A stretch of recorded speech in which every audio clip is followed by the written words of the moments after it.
જૂનાગઢના ગિરનાર અંબાજી મંદિરના મહંતના અવસાનને લઈને સૌથી મોટો આક્ષેપ વકીલ હેમા શુક્લ દ્વારા કરવામાં આવ્યો છે। મહંતના મોતને લઈને રાજકોટની ગોકુલ હોસ્પિટલના ડોક્ટર્સ પર આક્ષેપ કર્યા। મેડિકલ એસોસિએશન અને રાજકોટ પોલીસ કમિશનરને લખેલા પત્રમાં આક્ષેપ કર્યા કે ડોક્ટર્સની હાજરીમાં આઈસીયુમાં તનસુખગીરી બાપુના અંગૂઠાની છાપ લેવામાં આવી।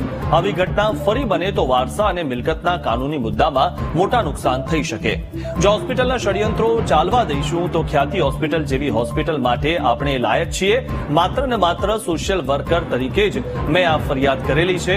જો સાધુ સમાજ ફરિયાદ ન કરે તો હું ખુદ આ બાબતે ફરિયાદી બનવા તૈયાર છું। આવી રીતે આઈસીયુમાં અડધી રાત્રે આખી ગેંગ જઈ અને આવી બ્રેન્ડેડ વ્યક્તિના જો અંગૂઠા લઈ અને તો ભવિષ્યમાં લોકોની મિલકત ને વારસા ને વગેરે અંગે બહુ મોટા ઇસ્યુ ઉભા થઈ શકે એમ છે। અને જો ડોક્ટર્સનું આવું ચાલવા દઈશું અને હોસ્પિટલના આવા ષડયંત્રો ચાલવા દઈશું તો પછી ખ્યાતિ હોસ્પિટલના કાંડ, હેલ્થ પ્લસ હોસ્પિટલના કાંડ એ બધાને જ આપણે લાયક છીએ એવું ચોક્કસ કહી શકાય। અને એટલા માટે માત્ર ને માત્ર એક સોશિયલ વર્કર અને એક લોયર તરીકે મેં વ્યક્તિગત જ આ ફરિયાદ કરેલી છે।